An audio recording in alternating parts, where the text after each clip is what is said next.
Hi good morning అండి. అందరు ఎలా ఉన్నారు? నేనైతే ఈరోజు బెండకాయ టమాటా పులుసు అయితే చేస్తున్నాను. చూడండి, మనకి పులుసులో బెల్లం వేసుకుంటే చాలా అంటే చాలా బాగుంటుంది.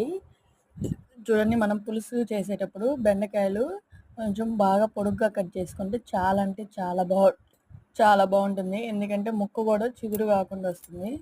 అలాగే చాలా మంచిది బెండకాయ, ఎందుకంటే ఇవన్నీ పీచు పదార్థాలే అండి.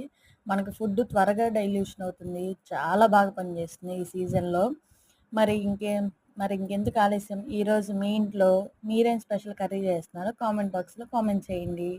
అలాగే మీ స్పెషల్ కర్రీ ఏంటో కామెంట్ చేయండి. అలాగే నా వీడియో మీకు నచ్చితే ఒక చిన్న లైక్ చేయండి. అలాగే మర్చిపోకుండా ఒక చిన్న సబ్స్క్రైబ్ చేయండి.